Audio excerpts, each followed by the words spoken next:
Hello, I'm Clif, Chief Science Officer at the Human Score, a joint initiative between the Octopus Movement and the advisory firm VC. In this video, I'll be sharing with you a tool that we've developed and taking you through how you can use it to make your organization more human-centric. But first, let's talk about why a tool like the Human Score is so needed right now.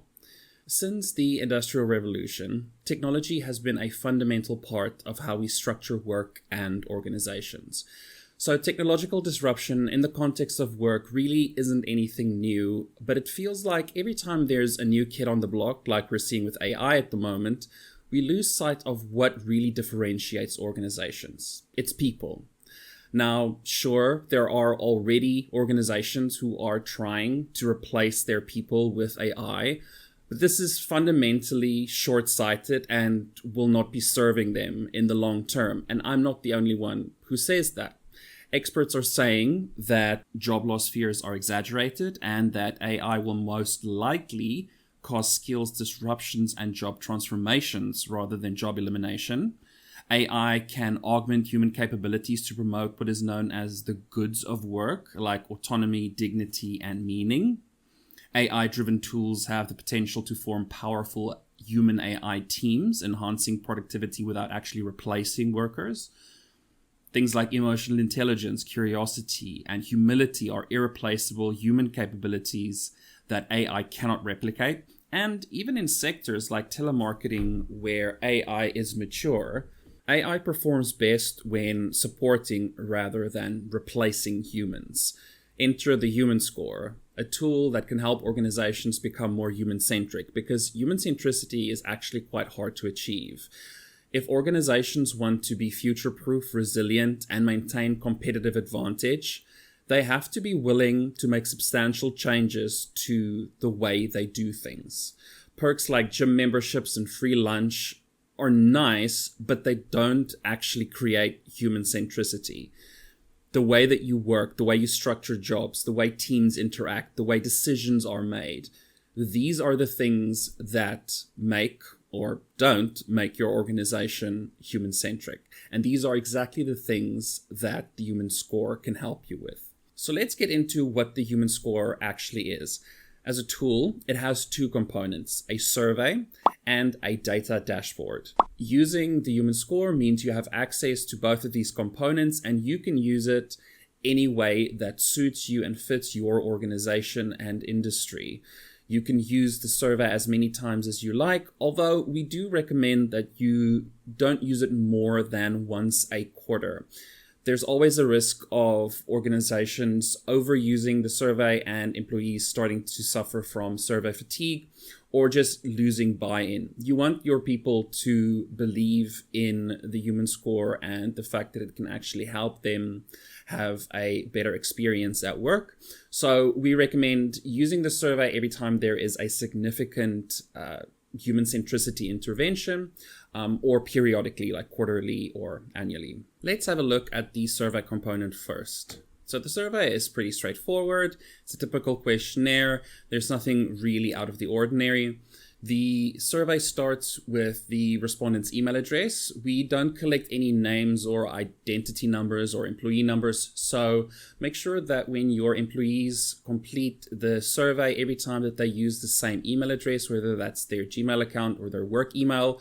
We recommend work emails, but it doesn't necessarily have to be a work email as long as it stays consistent for each person.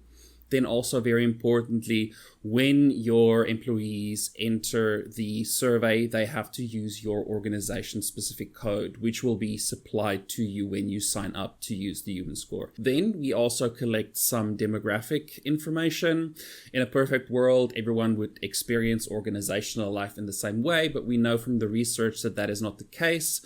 Different groups experience different challenges, and that would look different for each organization. And so depending on your organization's specific context, you will be able to filter the data based on these demographics. Then for the rest of the bulk of the survey is divided up into 5 sections, and each section has 8 questions. That gives us a total of 40 questions. And all 40 questions are more statements rather than questions. And then the respondent has to respond either from strongly disagree all the way to strongly agree. And that's the same for all 40 questions. As soon as the survey is complete, the respondent can just hit submit, and that data goes to your data set automatically, and it updates in real time to your dashboard. Just note that the dashboard doesn't update every few seconds. It only updates every 15 to 20 minutes. That is unfortunately a limitation of the system that we use. But other than the 15-minute wait every now and then, if you're collecting data on an ongoing basis, you have real-time access to those submissions. Now let's look at the fun part, the second component, the data dashboard. Your data dashboard has 2 pages. The first page shows you your results at a high level to a much more granular level, and then the second page of your dashboard shows you recommendations on next steps and the way forward. So on the first page, showing all of your results, you'll see your organization's name at the top, and just underneath that, you will see your organization's overall human score. This is out of 8 levels, and you guessed it, A+ is the best.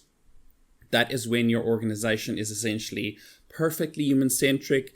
It's quite difficult to achieve, so that should be the goal. But if you're not an A+ from the get-go, please don't be discouraged. It is a work in progress. Human centricity is a dynamic concept and a dynamic situation in an organization. It's fluid. So it's something that constantly has to be worked on.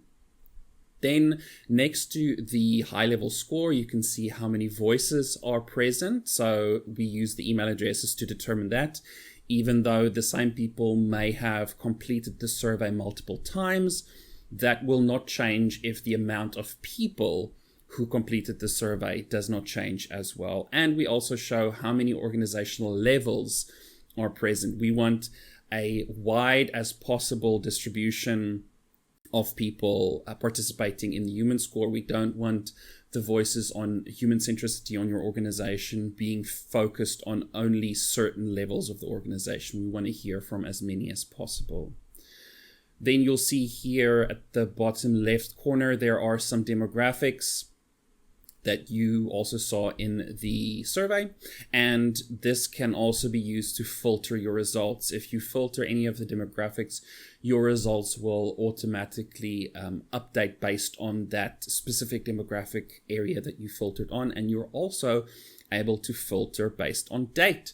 If you only want to see the human centricity scores of the last year or quarter, you can filter those results. And if you want to compare that to your scores in its entirety, since you started using the human score, you can do that too without losing any of that data. In the middle, you'll see that high-level score broken up into the 5 dimensions that we collect data on. We've got work design, we've got organizational structure, we've got culture, fairness, and decision-making. These are the 5 dimensions of our model of human centricity. And on this data dashboard, you can see for each of these dimensions, we've got a percentage score as well as how you're doing compared to the average out of everyone who uses the score. So the assumption is that organizations who use the human score are already committed to having high human centricity. And so you are competing against other organizations who share your commitment to human centricity. And so that gives you an indication of how you're doing compared to other people, or other organizations rather. And you can also then, next to each of the dimensions, you can see how those dimension scores have changed over time. Did it increase? Did it decrease? Are there dips? Are there peaks and valleys?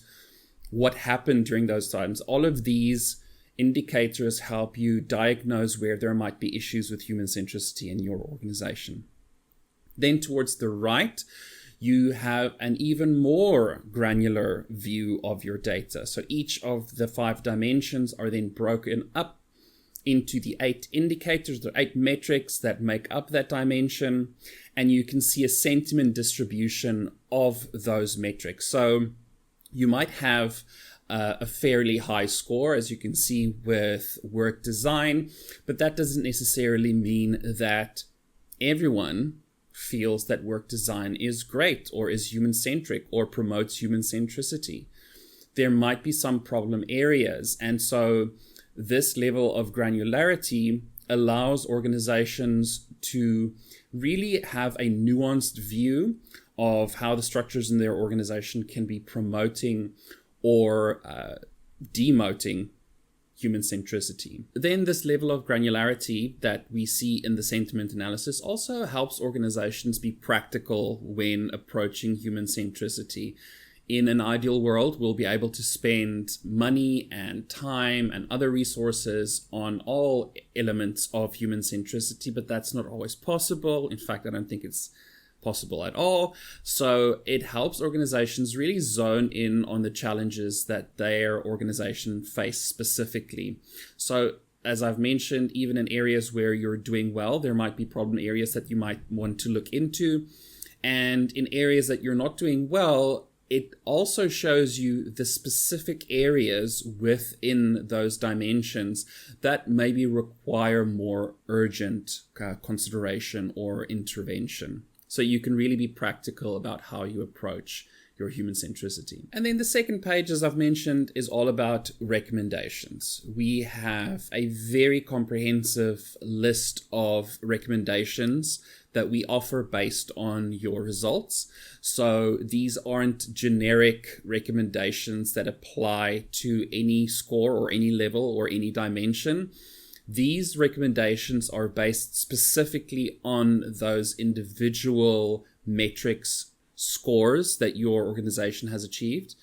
And if you run the survey again, maybe in 3 months' time or after a significant intervention, and those scores change, the recommendations will change as well. Of course, you don't have to follow our recommendations, but we feel we really want to make this intervention as actionable as possible. And so we do make these recommendations that you can then choose to follow or not. I hope that this has been informative and that I was able to get you excited about human centricity in your organization. If you have any questions or if you're interested in getting the human score for your organization, please feel free to reach out to myself or my colleagues. We look forward to working with you.